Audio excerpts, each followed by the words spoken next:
Hey you guys, Matt Allen here. Welcome back to Tactical Bassin'. The heat of summer has set in, so today we are talking about how to catch bass on those really hot summer days.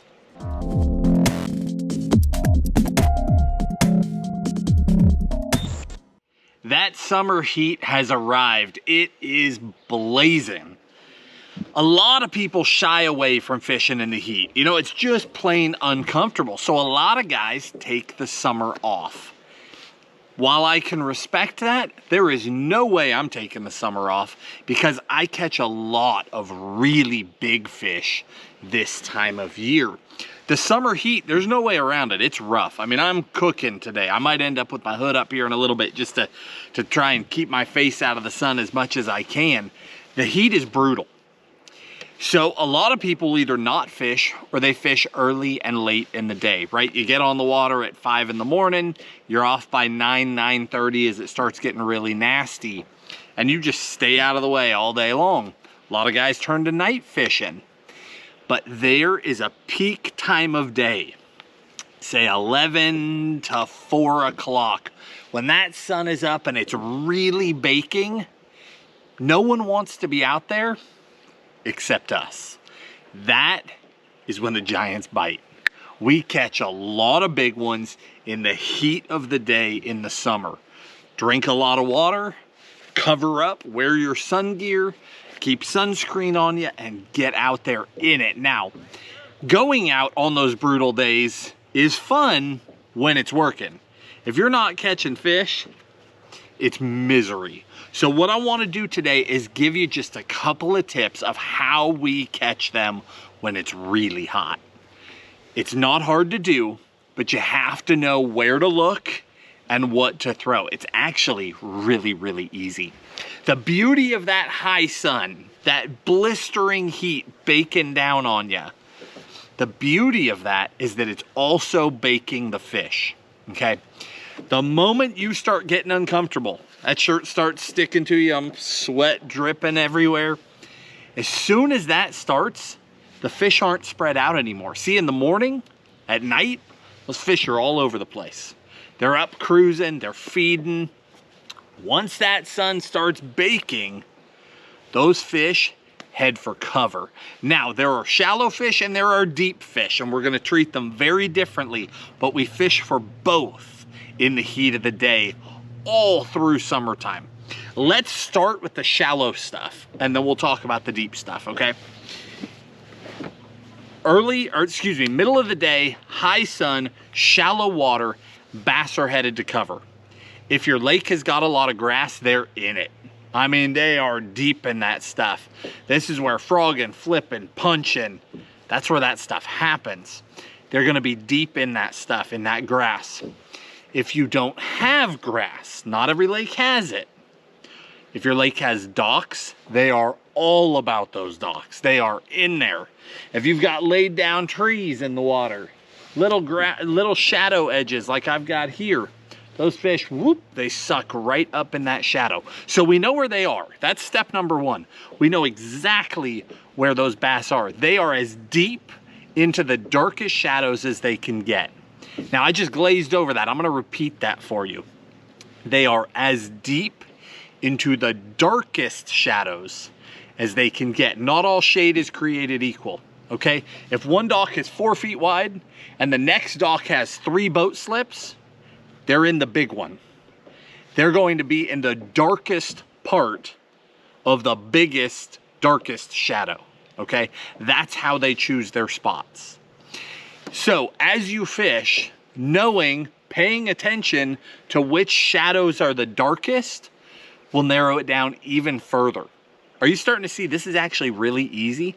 The only part that's hard is drinking enough water that you don't get dehydrated while you're doing this. Knowing where the fish are, this is the easiest time of the entire year to know where the fish are. The darkest part of the darkest, biggest shadows, okay? Now, how do we target those fish? Basically three ways. First one is punching. Those fish in a grass fishery, if those fish are in that stuff, punch for them. Standard, heavy cover, Tungsten weight, big hook, creature bait. Straight up punching that heavy cover, okay? That's what we're doing. Punch through, let it go to bottom, hop it a couple times, pull it out, repeat. Now, in the grass, same deal as those shadows, because the reason they're in the grass is they're under it, they're in the shade. Not all grass is created equal. Same deal, the fish are going to be in a couple of places within the grass. What I like, if I can find it, is the place where more than one kind of grass comes together.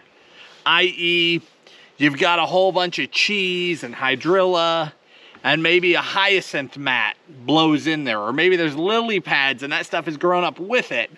They'll be in the spot where they're under the most shade. So where those two grasses come together, they're right there. They'll also be where there's actual cover underneath that grass. So laid down tree comes out through a grass line, they're in that. They're not in the grass on either side. They're right where the grass and the wood meet. Okay, we're really narrowing this down. You can do this because you can look at a shoreline and you can pick the sweetest spots and you don't have to fish at all. Heat of the day, peak sun, run the best possible spots just as fast as you can cover them. So punching is major. The other one is frogging. Frogging is a huge deal this time of year. We love to throw the frog. Now you can throw the frog on that cheese, right? Thick cheese, those fish will blow up through it. But we also throw a frog in places like this, place where trees and brush are hanging out and I get shade up underneath there. That's a really difficult place to throw a typical topwater because you're going to get hung in the branches. But a frog can go right up in that stuff. Now it's open water under there. It's not cheese or grass at all. It's open water, but they will blast a frog in there. So a couple of frogs for you. And like every video, I'm gonna link all this stuff in the video description for you, okay? The exact baits and my personal favorite colors for each one of them. Like, it's no mistake, I was holding that specific color. That's one of the ones I have a ton of confidence in. But for the frogs, in the cover, this is a Savage Gear frog, and this is one of the best heavy cover frogs that I have found. It's a fairly stiff body. I've got to squeeze it pretty hard to get those hooks out, but when I do, notice those hooks are pointed up. They're not flat. So even though it's rigid, the rigidity is good for getting in and out of the cover. I can drag it on that grass and nothing will catch. See, I'm running my hand right over that hook right now. Literally bumping over it, nothing. But the second I compress it, that hook is up and out and I'm getting stuck. So it's great because it doesn't catch a lot of the junk, but it sticks the fish. That's a really good heavy cover frog. And then your Spro Bronzeye, similar concept, similar hook angle, similar design, but it's a little bit lighter, a little bit smaller, a little bit softer. That's gonna be better all around. So maybe I'm throwing on the slop, maybe I'm skipping up under some trees, just fishing all my options. That's a really good one. But frogging and flipping are a major deal. Now, the only other thing that I do a ton of this time of year for those shallow water fish is I'll throw big baits. That can be like a mag draft style boot tail or the wake bait. One or the other. Here's the concept here.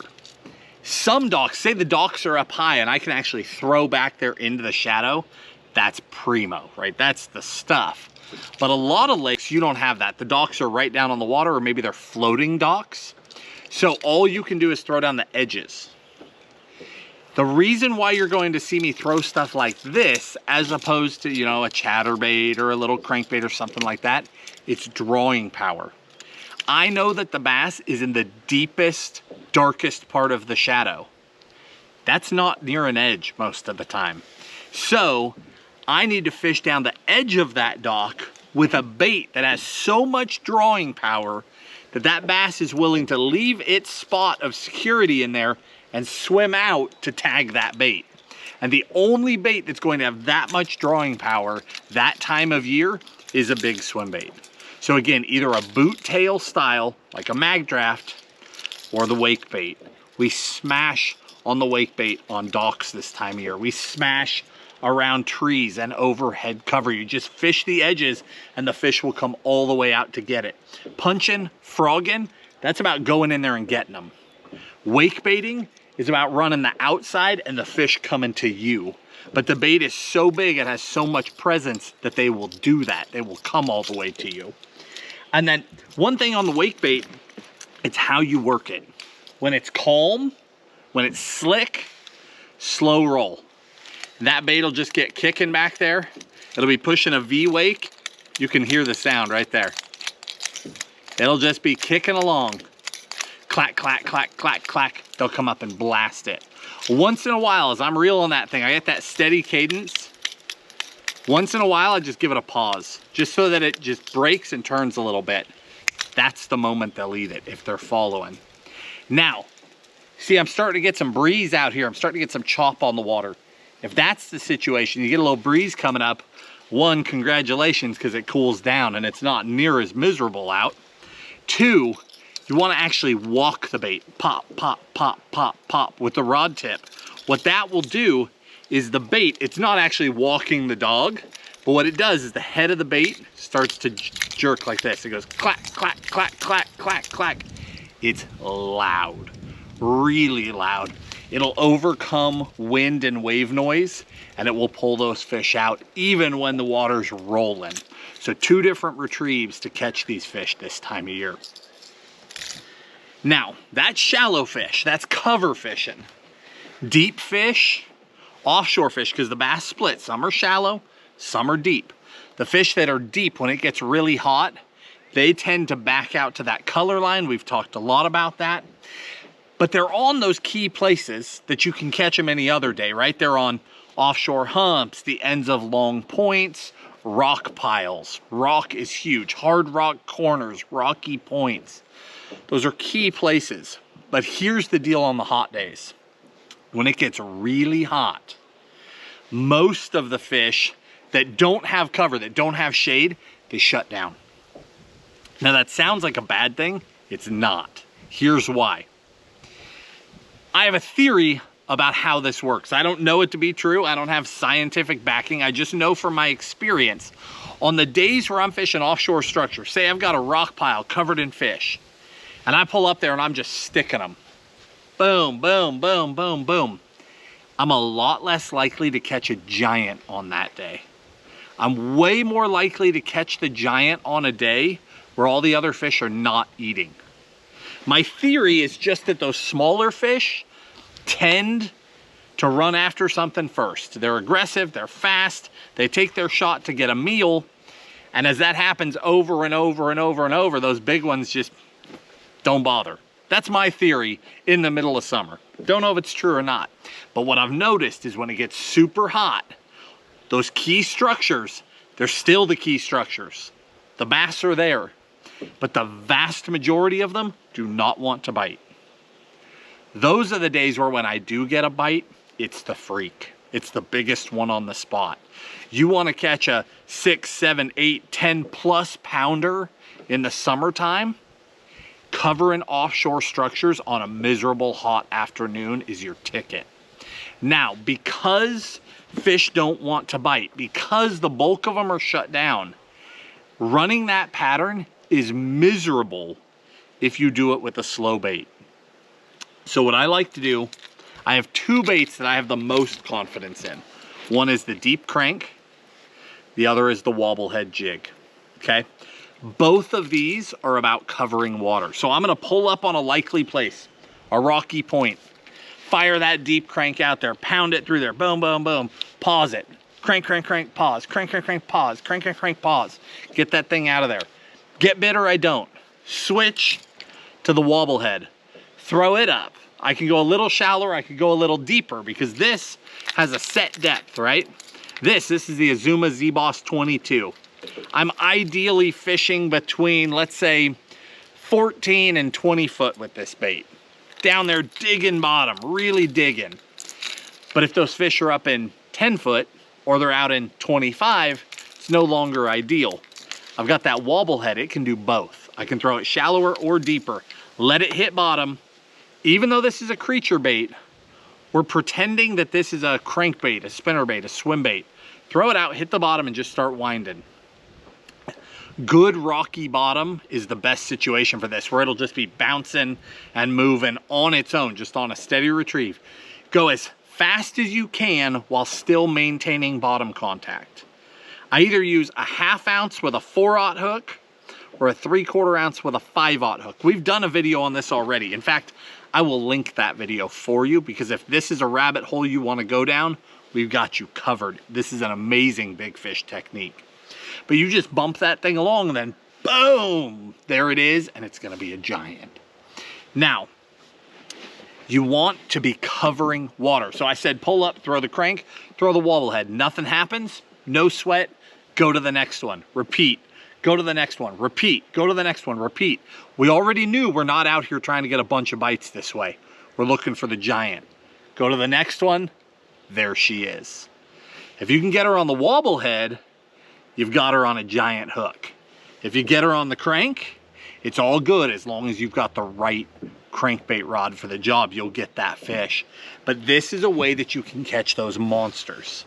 Now, the one exception to slowing down for me is the jig. If I just know that they're there, the power of a jig in summertime is remarkable.